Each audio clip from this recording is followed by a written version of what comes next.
This sermon, Demonology Part 1, Physical Realm, was delivered on Monday afternoon, June 8, 1953 at Roberts Park Amphitheater, Connersville, Indiana, USA.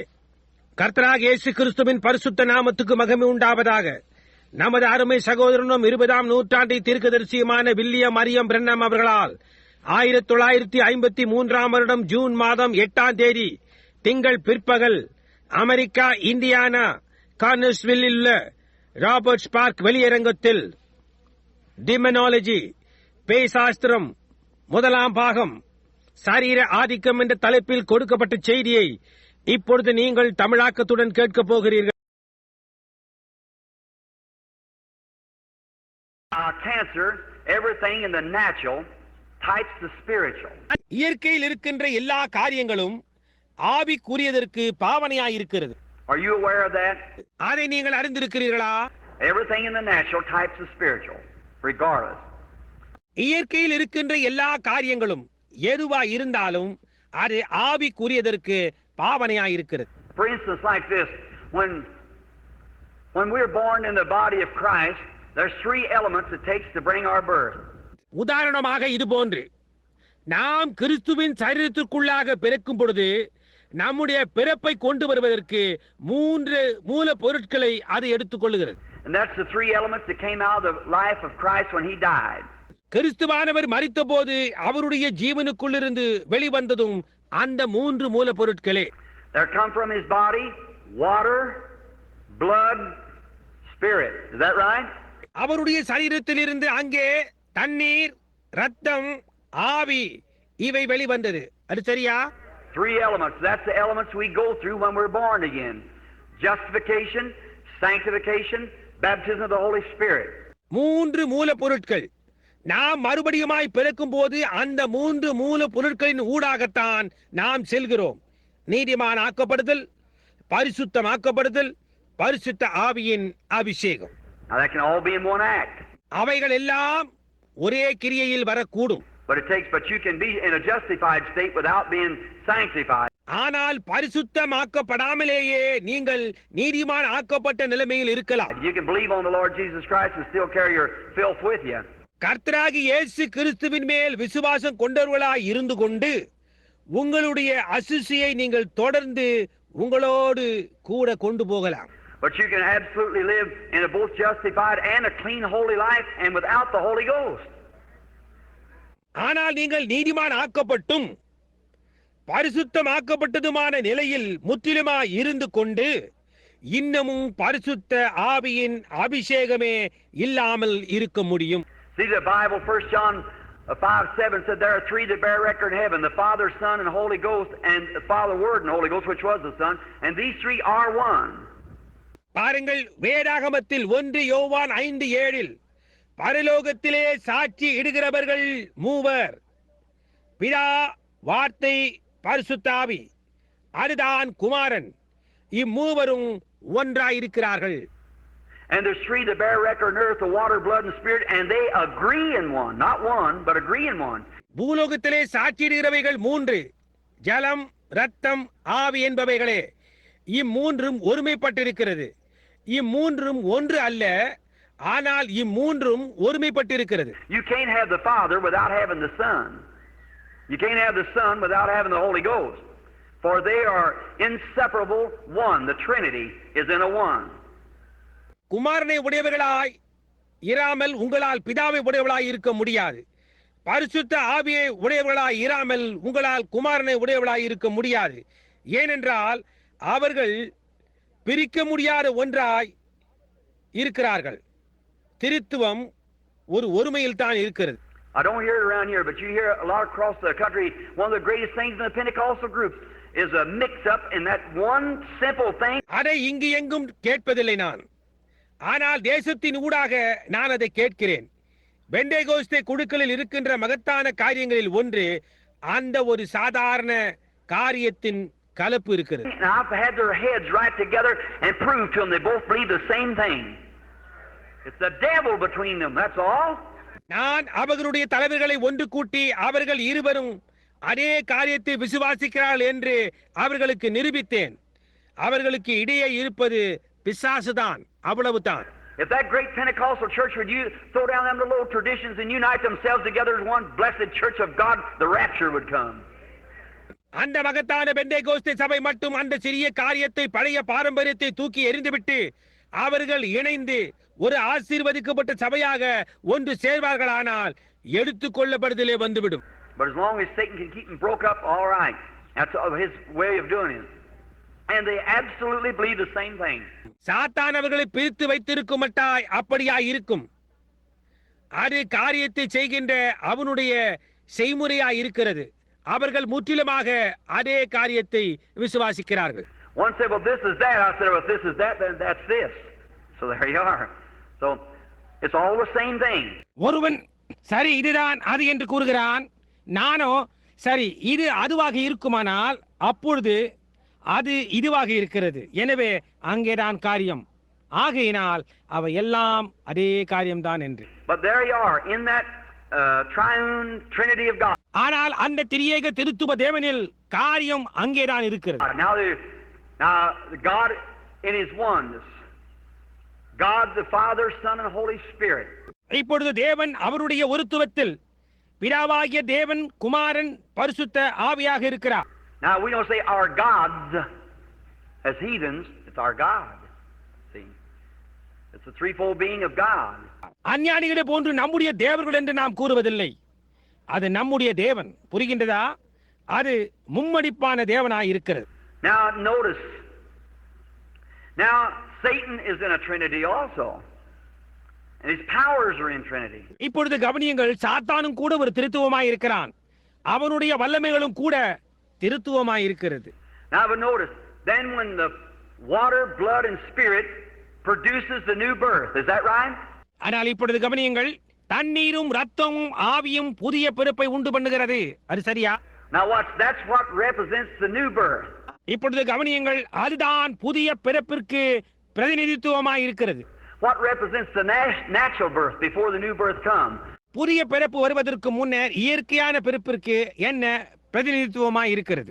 You mothers, when a baby's born, what's the first thing? Water. Next, blood.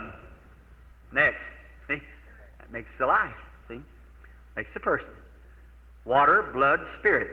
உங்களை தான் தாய்மார்களே, ஒரு குழந்தை பிறக்கும் பொழுது முதலாவது காரியம் என்ன? தண்ணீர். அடுத்தது ரத்தம். அடுத்தது பாருங்கள், அதுதான் ஜீவனை உண்டு பண்ணுகிறது. பாருங்கள், ஒரு நபராக ஆக்குகிறது. தண்ணீர், ரத்தம், ஆவி. Now cancer, let's deal on him for our next. We got about 5 minutes left, I guess. About the next 5 minutes, let's deal on cancer. இப்பொழுது ஒரு புற்றுநோய். நாம் அடுத்தபடியாக அதன் பேரில் ஈடுபடுவோம். நமக்கு இன்னும் 5 நிமிடங்கள் தான் இருக்கிறது. நாம் புற்றுநோயை குறித்து பார்ப்போம். What is that fellow? What does he represent? அவன் யார்? அவன் எதற்கு பிரதிநிதித்துவமாய் இருக்கிறான்? He's a scavenger. He represents the vulture. He eats dead things. அவன் ஒரு தோட்டி. அவன் பருந்திற்கு பிரதிநிதித்துவமாய் இருக்கிறான். மரித்த காரியங்களை அது தின்னும். And a cancer comes from a bruise mostly, where a cell has been hit and it breaks up. புற்றுநோயானது ஒரு காயத்திலிருந்து வருகிறது. அதிகமாக எங்கே ஒரு உயிரணு உடைக்கப்படுகிறதோ அங்கிருந்துதான். And a little cell in there becomes backslid. Well, that's a big word for a Baptist, ain't it? அங்கே இருக்கின்ற ஒரு சிறிய செல் உயிரணு பின்வாங்கி போகிறது. ஓ, ஒரு பாப்டிஸ்டுக்கு அது ஒரு பெரிய வார்த்தை இல்லையா? All right. But it backslides, that cell. I'm a Baptist that believes in backsliding. சரி, ஆனால் அது அந்த உயிரணு பின்வாங்கி போகிறது. பின்வாங்கி போகுதல் என்பதனை விசுவாசிக்கும் ஒரு பாப்டிஸ்டாய் நான் இருக்கிறேன். Someone said down here in Arkansas meeting, they said, Brother Branham said, is a fellow Nazarene had been healed. He had to walk around over town with his crutches on his shoulders. அங்கே organza கூட்டத்தில் அன்றொரு நாள் யாரோ ஒருவர் என்னிடத்தில், சகோதரன் பிரணாம் என்றார். அவர் Nazarene கூட்டத்தை சேர்ந்தவர். அவர் சுகமாக்கப்பட்டார். அவருடைய கக்கதண்டங்களை தோளின் மேல் வைத்துக் கொண்டு அந்த பட்டணத்தின் ஊடாக நடந்து சென்று, he said, you know what? Said when I first come here, said I thought you heard you preach. I thought you was a Nazarene. என்ன என்று உங்களுக்கு தெரியுமா? நான் முதலாவதாக இங்கே வந்தபோது நீர் பிரசங்கிப்பதை நான் கேட்டு நீர் ஒரு நாசரீன் என்று நினைத்தேன். He said then I've seen the most of people are Pentecostal, and somebody told me you're a Pentecostal, now you say you're a Baptist. Said I don't get. பின்னர் இங்கிருக்கின்ற பெரும்பான்மையானவர்கள் பெண்டேகோஸ்துகள் என்பதை கண்டேன். நீர் பெண்டேகோஸ்தே என்று யாரோ ஒருவர் கூறினார்கள். இப்பொழுது நீர் நான் ஒரு பாப்டிஸ்ட் என்று கூறுகிறீர். எனக்கு ஒன்றுமே புரியவில்லை என்றார். I said, oh, that's easy. I said, I'm a Pentecostal Nazarene Baptist. நான் சொன்னேன் அது மிகவும் சுலபம் என்று. நான் ஒரு பெண்டேகோஸ்தே நாசரிய பாப்டிஸ்ட் என்றேன். ஆக அது சரி. All right. No, we are one in Christ Jesus by the Holy Spirit making us one. That's right. சரி, இல்லை. பரிசுத்த ஆவியானவர் நம்மை ஒன்றாக ஆக்குவதன் மூலமாக நாம் கிறிஸ்து இயேசுவுக்குள் ஒன்றாயிருக்கிறோம். Now, notice this little cell backslides when it's bruised. இப்பொழுது கவனியுங்கள், இந்த சிறிய உயிரணுவானது காயப்படும் போது பின்வாங்கி போகிறது. It begins other little germs run forth to give its lives in there, and that's what pus comes in a sore. That's teeny little soldiers fighting for your life. அது சிறியதாக துவங்குகிறது. மற்ற சிறிய கிருமிகள் தங்களுடைய ஜீவனை அதற்கு அங்கே கொடுக்க முன்னோடுகின்றன. ஒரு காயப்பட்ட புண்ணில் சீழ் உண்டாகிறதற்கு அதுவே காரணமாகும்.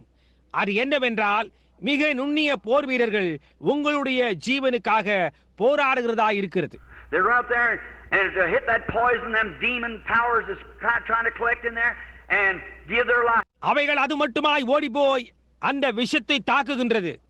அங்கே உள்ள ஒன்று சேர முயற்சிக்கின்ற பிசாசின் வல்லமைகள் அவைகளுடைய ஜீவனை அதற்கு கொடுக்கின்றது. That's what's made. That's a bunch of little dead soldiers. That pus that's in your blood, in a sore. They give their life to save yours. அவைகள் ஒரு கூட்ட சிறிய மரித்த போர் வீரர்கள் ஆவர். உங்களுடைய ரத்தத்தில் இருக்கின்ற அதை சீழ், அதாவது உன்னுடைய காயத்தில் இருக்கின்றது.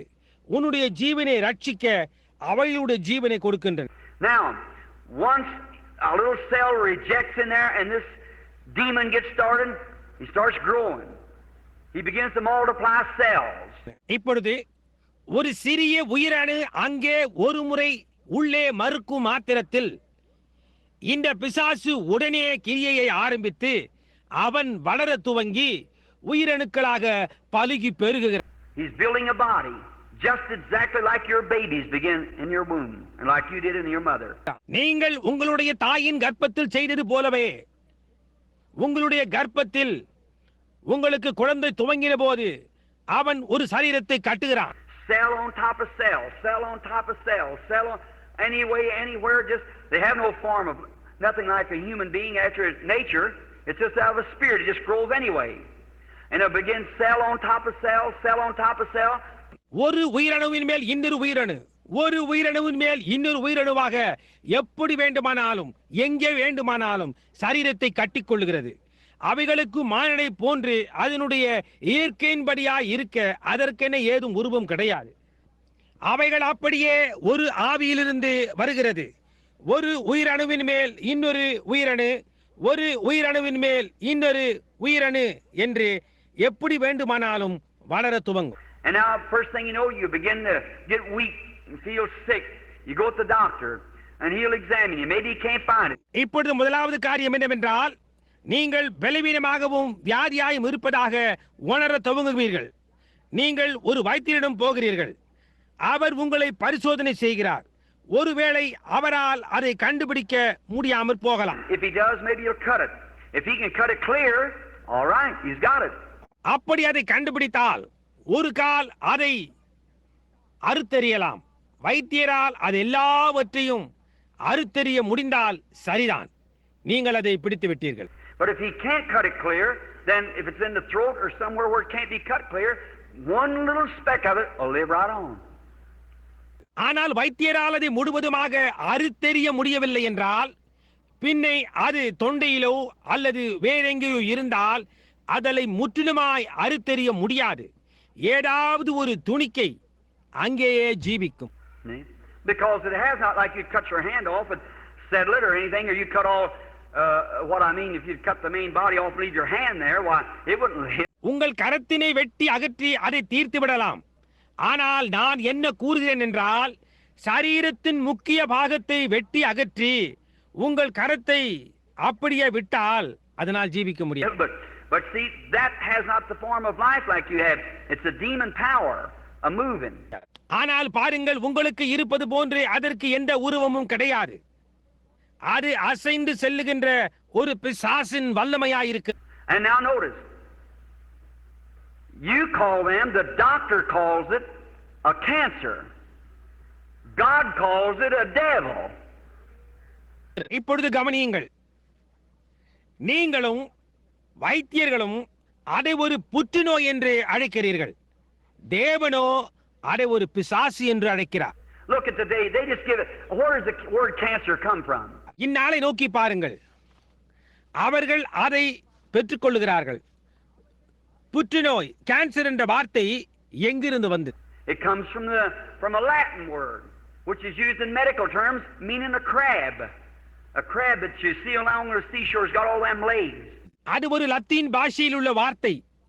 நவீன மருந்து துறையில் உபயோகிக்கும் லத்தீன் வார்த்தை ஒரு நண்டை குறிக்கிறது. இதை நீங்கள் கடலோரத்தில் காணலாம். நிறைய கால்கள் அதற்கு இருக்கும். That's the way that it does. It reaches out, spreads out. The word cancer is crab. அந்த விதமாகத்தான் அது நடந்து கொள்ளுகிறது. அது போய் பரவுகிறது. கேன்சர் என்ற வார்த்தை ஒரு நண்டு என்றாகும். And it gets in and just keeps taking a hold and sucking blood as it goes, like an octopus or something. அது உள்ளே நுழைந்து அப்படியே பற்றிக்கொண்டு தொடர்ந்து போகையிலே 8 கைகளுடைய ஆக்டோபஸ் என்ற நீர் விலங்கு போன்று ரத்தத்தை உறிஞ்சு கொண்டே இருக்கும். Well, a tumor, cataract, and other diseases, every one of them comes from a germ. And that germ has to be a body.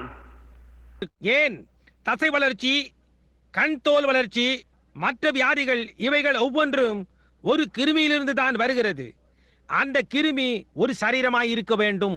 And before it can be a body, it has to be a life. Before it can create or germatize and make more cells, it has to be a life. Is that correct? அது ஒரு சரீரமாய் இருப்பதற்கு முன்பாக அது ஒரு ஜீவனாய் இருக்க வேண்டும்.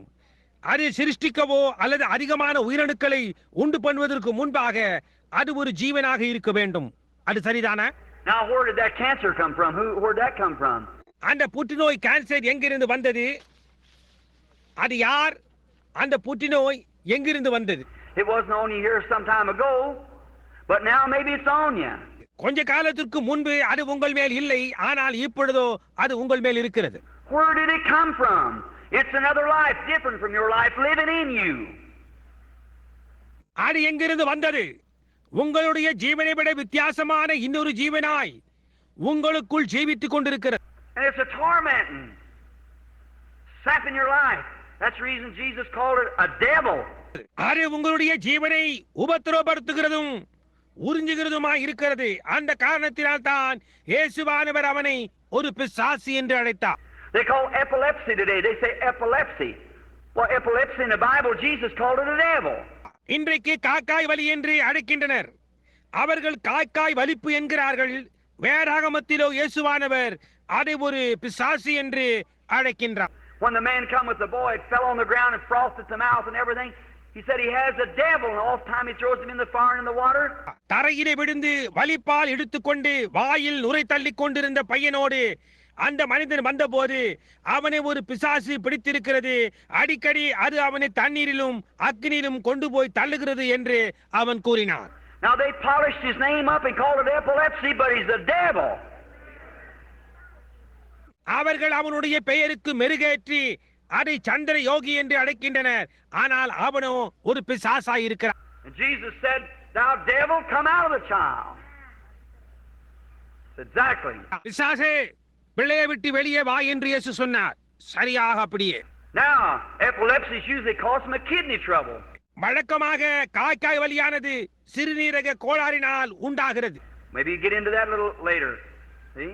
It causes an epilepsy from uremic. சற்று கழித்து நாம் அதை குறித்து பார்க்கலாம். புரிகின்றதா? மூத்திர கோளாறினால் காக்காய் வலி உண்டாகிறது. Now, notice in this. Then that cell sits there, it's a devil. இதில் கவனிக்கவும், அப்படியானால் அந்த உயிரணு அங்கே உட்கார்ந்து கொண்டிருக்கிறது. அது ஒரு பிசாசு. He's building a life. He's growing, becoming greater and greater. அவன் ஒரு ஜீவனை கட்டிக் கொண்டிருக்கிறான். அவன் வளர்ந்து கொண்டு பெரியதாகிக் கொண்டே போகிறான். He's got one duty to do. That's take your life.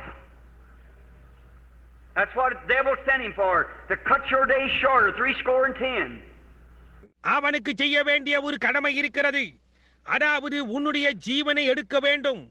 அதற்காக தான் சாத்தான் அவனை அனுப்பியிருக்கிறான்.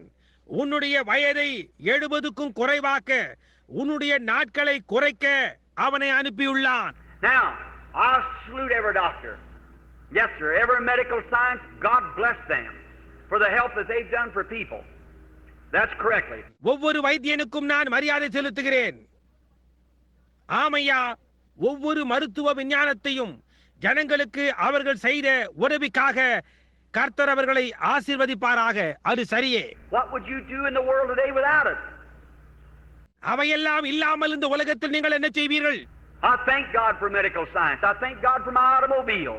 மருத்துவ விஞ்ஞானத்திற்காக நான் தேவனை ஸ்தோத்திரிக்கிறேன். என்னுடைய மோட்டார் வாகனத்திற்காக தேவனுக்கு நான் நன்றி செலுத்துகிறேன். If God hadn't let science make me an automobile, I'd have a hard time walking up here. விஞ்ஞானம் எனக்கு ஒரு மோட்டார் வாகனத்தை உண்டு பண்ண தேவன் அனுமதிக்கவில்லை என்றால் நான் இங்கே நடந்து கஷ்டப்பட்டிருப்பேன். For electric lights and for soap to wash my hands with and toothpaste to scrub my teeth with. Certainly. மின்சார விளக்குகளுக்காகவும் என்னுடைய கைகளை கழுவிக்கொள்ளும் சௌகரியத்திற்காகவும் பல் தேய்க்கும் பசைக்காகவும் நிச்சயமாக நான் நன்றி செலுத்துகிறேன். I thank him for everything because all good things come from God.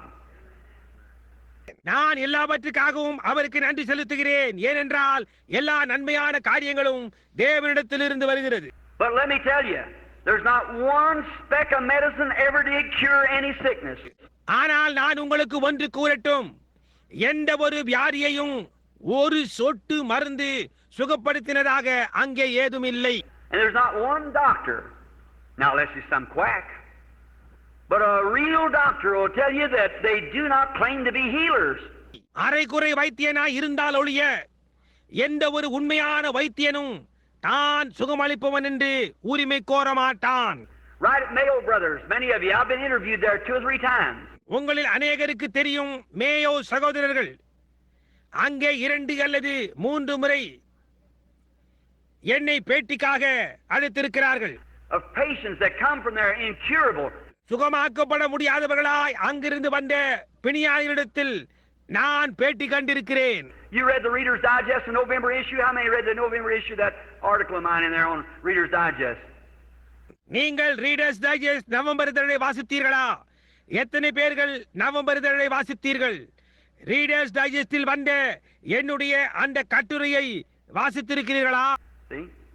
And they had me up there as an interview. That baby, they give up, said it couldn't be done. But the Holy Spirit spoke to me and told me how it would be done. And it was done. புரிகின்றதா? அவர்கள் என்னை அங்கு அழைத்து அவர்களால் முடியாது என்று கைவிடப்பட்ட ஒரு குழந்தையை குறித்து என்னிடம் பேட்டி கண்டார்கள். அதை செய்திருக்கவே முடியாது என்றார்கள். ஆனால் பரிசுத்த ஆவியானவர் என்னிடத்தில் பேசி அது எந்த விதமாய் செய்யப்படக்கூடும் என்று கூறி அந்த விதமாய் செய்யப்பட்டது. All right. Now they call me up there, and right up over the door where old Jimmy and them Mayo used to be, there's a great big sign that said, "We do not profess to be healers. We only profess to assist nature. There's one healer, that is God." சரி, அவர்கள் என்னை அங்கு அழைத்தார்கள். ஜிம்மியும் மற்றவர்களும் இருக்கின்ற அந்த இடத்தின் கதவின் மேல் அங்கே வழக்கமாக ஒரு பெரிய விளம்பர பலகை வைக்கப்பட்டிருக்கும். அதில் நாங்கள் சுகமளிப்பவர்கள் என்று சொல்லிக் கொள்வதில்லை, இயற்கைக்கு நாங்கள் ஒத்தாசை செய்கிறோம் என்றுதான் சொல்லிக் கொள்கிறோம். அங்கே ஒரு சுகமளிப்பவர் இருக்கிறார், அவர் தேவன் என்று எழுதியிருந்தது. உலகத்தில் அவர்கள் மிகவும் தேர்ச்சி வாய்ந்தவர்கள். Now we have a few quacks. Yes, that's right. We have some quack preachers too. All right, so that goes on both sides. நம்மிடத்தில் ஒரு சில அரைகுறைகள் இருக்கிறார்கள். ஆம், அது சரியே. நம்மிடத்தில் சில அரைகுறை பிரசங்கிமார்களும் கூட இருக்கிறார்கள். அது சரி. ஆக அது 2 பக்கங்களிலும் போய் கொண்டிருக்கிறது. Notice, but any man that claims that he's a healer, he's a storyteller.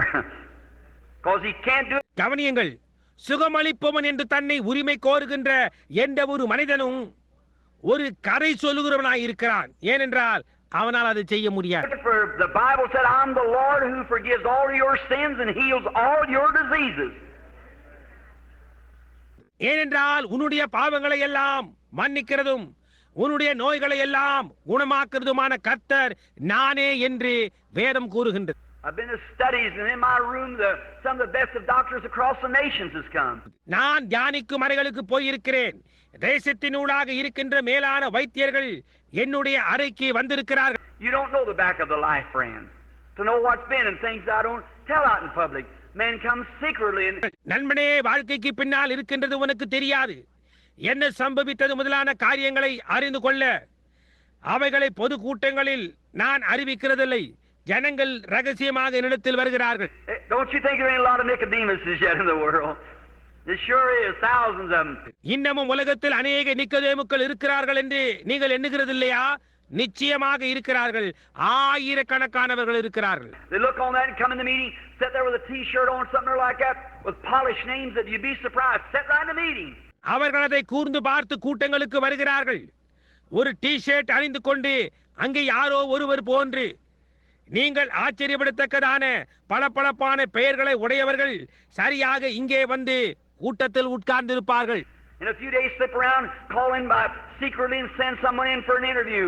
ஒரு சில நாட்கள் இப்படியாய் உள்ளே நுழைவது, ரகசியமாக உள்ளே வருவது, யாராவது ஒருவரை பேட்டிக்காக உள்ளே அனுப்புவது போன்று செய்வார்கள். And say right now, said Brother Branham, I believe that's the truth.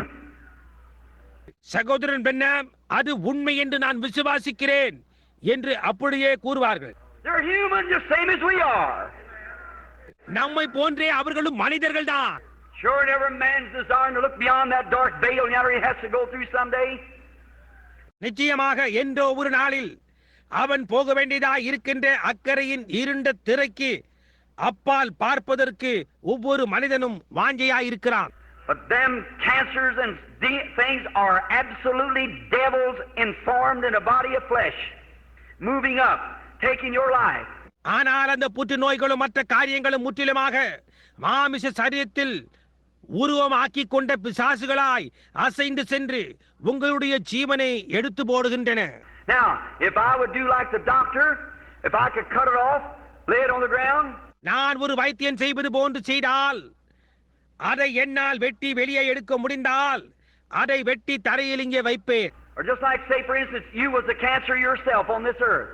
அல்லது ஒரு உதாரணமாக நீங்களே இந்த பூமியின் மேல் ஒரு புற்றுநோய் என்று வைத்துக் கொள்ளுங்கள். Now here's divine healing. If I want to get rid of you in the way of the doctor's way, I just have to rub your body or something other to just all vanish off the earth. இப்பொழுது இங்கே இருக்கின்றது தெய்வீக சுகம். ஒரு வைத்தியனுடைய பாணியில் நான் புற்றுநோயாகிய உங்களை அப்புறப்படுத்த வேண்டியதாய் இருந்தால் வெறுமென உங்களுடைய சரீரத்தை தேய்த்து கொண்டே அல்லது அப்படி ஏதாவது காரியத்தை செய்து அது பூமியில் இருந்து மறைந்து போகுமட்டாய் அதை செய்து கொண்டே இருக்க வேண்டும். There wouldn't be no more of it, just like the doctor takes the growth off of you. அப்பொழுது அங்கே அதில் ஒன்றுமே இராது. அதாவது வைத்தியன் உங்களுடைய தசை வளர்ச்சியை அப்புறப்படுத்துவது போன்று. But in the form of divine healing, if you was the cancer, I'd just call your life out of you and you'd go on. ஆனால் தெய்வீக சுகம் என்ற ரூபத்தில் நீங்கள் ஒரு புற்றுநோயாய் இருந்தால் நான் உங்களுடைய ஜீவனை வெளியே வரும்படியாய் அழைப்பேன். ஆனால் நீங்களோ தொடர்ந்து அப்படியே இருக்கலாம். Your life would leave you, but your body would be here just the same as it was. உங்களுடைய ஜீவன் உங்களை விட்டு போகும், ஆனால் உங்களுடைய சரீரமோ எப்பொழுதும் போலவே இங்கே இருக்கும். Now there's where sight and time is God's worst enemy in divine healing. இப்பொழுது தெய்வீக சுகம், அதில் காண்பதும் நேரமும் தேவனுடைய மோசமான எதிராளியாய் இருக்கிறது. I don't know whether Brother Baxter ever gets to these things in the meeting. கூட்டங்களில் சகோதரன் பாக்ஸ்டர் இவைகளை எல்லாம் எடுத்து கூறுகிறாரா என்று எனக்கு தெரியாது. I sat down and explained it to him and Brother Bosworth over and over. நான் உட்கார்ந்து அவருக்கும் சகோதரன் பாஸ்வர்த்துக்கும் திருப்பி திருப்பி விளக்கி கூறியிருக்கிறேன். But here's what's happened.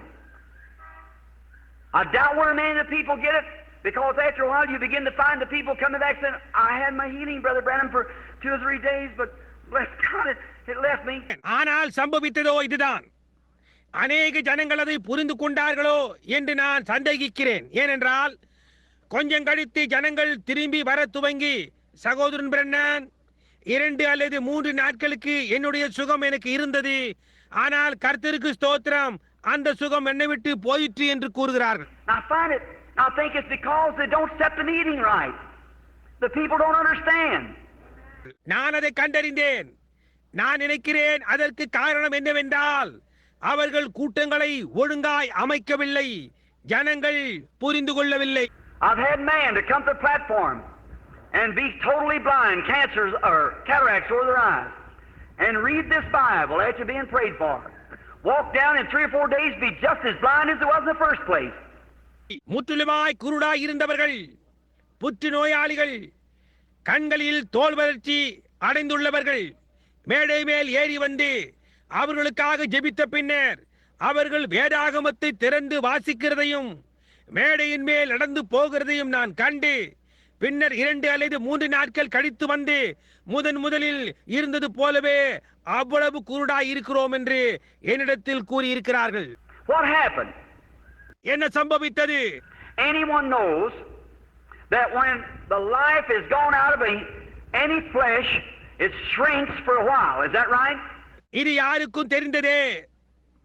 எந்த ஒரு மாமிச சரீரத்தில் இருந்தும் ஜீவன் வெளியேறும் போது அது சற்று நேரத்துக்கு சுருங்கி போகிறது. அது சரியா? Anybody ever here kill a deer or cow or anything like that? Sure. All right. இங்க இருக்கின்ற யாராவது எப்பொழுதாவது ஒரு மானையோ அல்லது ஒரு மாட்டையோ அல்லது வேறு எதையாவது அதை போன்றதை கொன்றது உண்டா? You weigh it tonight. You hunters out here, friends of mine. You kill the deer and you throw him on a scale, tell the boys how much he weighs. Watch out. In the morning he's going to be several pounds lighter than what he was. இங்க இருக்கின்ற வேட்டைக்காரர்களே, என் நண்பர்களே, இன்றிரவு அதை எடை போட்டு பாருங்கள். மானை கொன்று அதை எடையிட்டு பாருங்கள். எவ்வளவு எடை என்று பையன்களிடம் கூறுங்கள். கவனித்து பாருங்கள். பொழுது விடிந்து காலையில் அதை எடை போட்டு பாருங்கள். அநேக பவுண்டு எடை முன்பு இருந்ததை விட குறைவாயிருக்கும். When a human being dies, the undertaker, the first thing, takes the false teeth or an eye, whatever it is in there, takes it out because it shrinks, it'll push out. Because the human body shrinks. ஒரு மனிதன் மரிக்கும் போது அடக்கம் செய்பவர்கள் செய்கின்ற முதலாவது காரியம் பொய் பல்லோ அல்லது கண் அதில் வைக்கப்பட்டு இருந்தால் எதையும் முதலாவது வெளியே எடுத்து விடுவார்கள். ஏனென்றால் அது சுருங்கும். மானிட சரீரம் சுருங்கும் போது இவைகளை எல்லாம் அது வெளியே தள்ளும். Every other flesh shrinks. When the life's gone out of the cell, it begins to move down, shrink. மற்றெல்லா மாம்சமும் சுருங்கும். உயிர் அணுக்களிலிருந்து ஜீவன் வெளியேறின உடனே அது அப்படியே சுருங்க துவங்கும். It'll do that for about 72 hours. And then it'll start swelling. அந்த விதமாக சரீரமானது 72 மணி நேரம் மட்டுமாய் சுருங்கும். அதன் பிறகு அது வீங்க துவங்கும். Let a little dog get run over out here on the road. Let him lay down in the sun for about 3 days and watch what happens. வண்டியில் சிக்கிக்கொண்டு வீதியில் ஒரு நாய் மரிக்கட்டும். அது அங்கேயே சூரிய வெளிச்சத்தில் ஒரு 3 நாளைக்கு இருக்கட்டும். என்ன சம்பவிக்கிறது என்று பாருங்கள். He's a bigger dog than he ever was. It swells up. Is that right? முன்பு இருந்ததை காட்டிலும் சற்று பருமனாகி இருக்கும். அது வீங்கி போகும். அது சரியா? Well, that's the same thing takes place when a demon is cast out of a sick person. சரி, ஒரு பிசாசின் ஆவி ஒரு வியாதி உள்ள நபரின் மேலிருந்து துரத்தப்படும் பொழுதும் அதே காரியம் தான் சம்பவிக்கிறது. The first few days, oh, I feel wonderful. Then begin to say, I'm sicker than I ever was. I've lost my healing. முதல் சில நாட்களில் நான் அற்புதமாய் இருக்கிறது உணர்கிறேன் என்கிறார்கள். அதற்கு பிறகு முன்பு இருந்ததை காட்டிலும் சுகவீனமாய் உணர்கிறேன். சுகமடைந்ததை நான் இழந்து விட்டேன் என்று சொல்ல துவங்குகிறார். Just as sure as faith took it out, unbelief brings it right back again. விசுவாசமானது எவ்வளவு நிச்சயமாக அதை வெளியே தூக்கி எறிந்ததோ அதே விதமாக அவிசுவாசமானது அப்படியே அதை திரும்பி கொண்டு வருகின்றது. As faith kills it, unbelief resurrects it.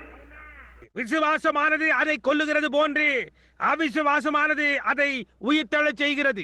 Jesus said when the unclean spirit's gone out of a man, he walks in dry places and he returns back with 7 other devils. And if the good man of the house isn't standing there to protect that door, he'll come right on in. ஒரு அசுத்த ஆவி ஒரு மனிதனை விட்டு வெளியே போன பிறகு வறண்ட இடங்களில் அலைந்து திரிந்து பின்னர் வேறு 7 ஆவிகளோடு திரும்பி வருகிறது என்று இயேசு கூறினார். அந்த வீட்டின் நல்ல மனிதனானவன் அந்த வாசலை பாதுகாக்க அங்கே நின்று கொண்டிருக்கவில்லை என்றால் அவன் நேராக உள்ளே வருவான். And the good man of your house is your faith. Say, stay away. That's it. உன்னுடைய வீட்டின் நல்ல மனிதன் உன்னுடைய விசுவாசமாய் இருக்கிறது, வெளியே நில் என்று கூறுங்கள். அவ்வளவுதான். But now you watch a patient heal with no ordinarily it's an outstanding miracle, which divine healing and a miracle is two different things. Divine healing one thing and miracles another thing. ஆனால் அது ஒரு பிரபல்யமான அற்புதமாய் இருந்தாலொழிய சாதாரணமாக குணமாக்கப்பட்ட ஒரு நோயாளியை கவனியுங்கள். தெய்வீக சுகமும் அற்புதமும் 2 வித்தியாசமான காரியங்கள். தெய்வீக சுகம் என்பது ஒரு காரியம், அற்புதம் என்பது இன்னொரு காரியம். But an ordinary run of divine healing, when the unclean spirits cast out a cancer devil, when it leaves the person, ஆனால் ஒரு சாதாரண தெய்வீக சுகத்தில் அசுத்த ஆவியானது அவனிடத்திலிருந்து துரத்தப்பட்ட போது ஒரு புற்றுநோய் பிசாசு என்று வைத்துக் கொள்ளுங்கள், அது அந்த நபரை விட்டு புறப்படும் போது or say we'll take something so you can see more visible. I'll say the cataract. அல்லது நீங்கள் காணக்கூடிய விதமான ஏதாவது காரியத்தை நாம் எடுத்துக்கொள்வோம். கண்களின் தோல் வளர்ச்சியை எடுத்துக்கொள்வோம். What happened when that man, if you'll notice a blind person, I don't know whether they've ever had any here or not yet, cataract eyes. நீங்கள் ஒரு குருடனான மனிதனை கவனிப்பீர்களானால் இந்த இடத்தில் அப்படிப்பட்ட சம்பவம் நடந்ததா இல்லையா என்று எனக்கு தெரியாது. இருப்பினும் கண்களின் தசை வளர்ச்சியை பார்ப்போம். I'll let them stand for a few minutes. Why? So that shrinkage begins to take place. ஒரு சில நிமிஷம் அப்படியே நிற்கட்டும். ஏன்? அதனால் அந்த சுருங்குதல் அங்கேயே துவங்குகின்றது. Tell them come back, give us testimony. அவர்களை திரும்பி வந்து ஒரு சாட்சியை கூறும்படி அவரிடத்தில் சொல்லுங்கள். Oh my, they can see wonderful. Oh my, just I can see things. Yes, what's the matter? Life is gone. The body of the cataract is shrinking. அவர்கள் சொல்லுவார்கள், ஓ என்னே, எங்களால் அற்புதமாய் காண முடியும். ஓ என்னே, என்னால் காரியங்களை காண முடிகிறது என்பார்கள். என்ன நடந்தது? ஜீவன் போய்விட்டது. கண்ணின் வளர்ந்த சதை சுருங்குகிறது. Well, it'll do that way for a couple days. Say, oh, I'm getting so well. சரி, அது அந்த விதமாகவே ஒரு சில நாட்களுக்கு சுருங்கும். ஓ நான் சுகமாகிக் கொண்டே போகிறேன் என்பார்கள். And after a while they begin to get a headache.